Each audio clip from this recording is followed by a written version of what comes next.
So, what was your first job out of college? Well, when I left at the end. I dropped out at the end of the second year, and I went.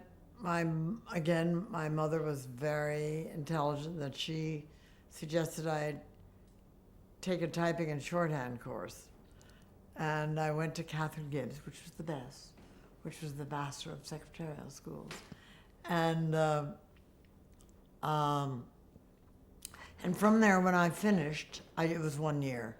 And when I finished, one of my friends at Vassar had been Jane Rubicam, who was the daughter of Raymond Rubicam, of Young and Rubicam. So I had a brother, one of my brothers who had gone to Yale was at J. Walter Thompson. So I knew I wanted to do something interesting. So I decided that advertising was probably interesting.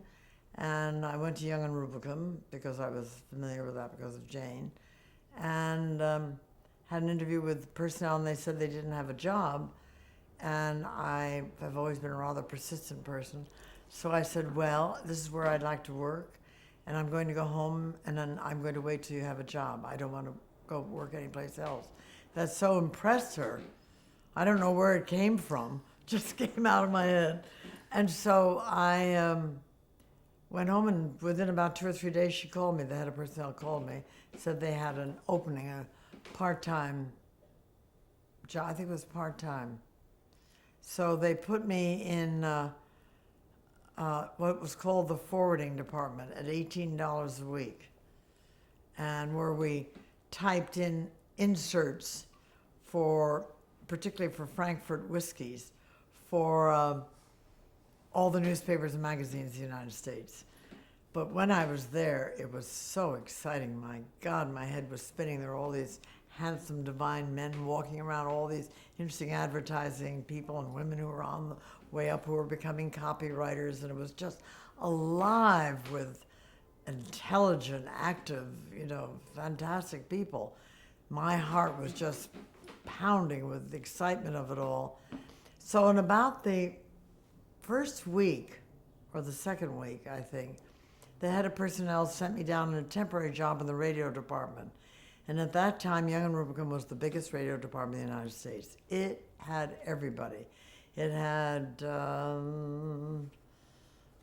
We the People and Duffy's Tavern. You're too young to know. Eddie Cantor Show. Eddie Cantor, Kate Smith Hour, March of Time. It had every big radio program, and that really excited me. I was sent down as the secretary to one of the directors, and they were all these young, fantastic, attractive, handsome producers, directors, and writers. And I just knew that's where I wanted to be. And I was, as I say, very ambitious to do interesting work, so I worked very hard. And then all the various directors were very eager to have me work for them because I was willing to work so hard. I worked Saturdays and Sundays. I'd be there 8 or 9 till midnight, and it was just a fantastic period. So I stayed in the radio department.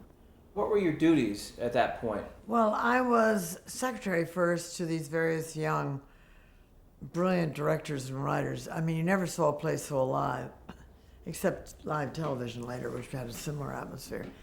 And I was so eager. As I say, they all were asking the head of personnel for me because I was just so eager to do a good job and to be there and to be a part of it all. So then I worked secretary on something called the Aldrich Family, and then I really became involved with writers and directors, and then I later became assistant to the director on the Kate Smith Hour, and I worked on things like Duffy's Tavern. Again, you've probably never heard of that. There was a wonderful man called Ed Gardner who was Duffy of Duffy's Tavern. In fact, his widow lives just 3 doors from me, and who married again. And then I worked on, practically every radio show there. It was just very exciting.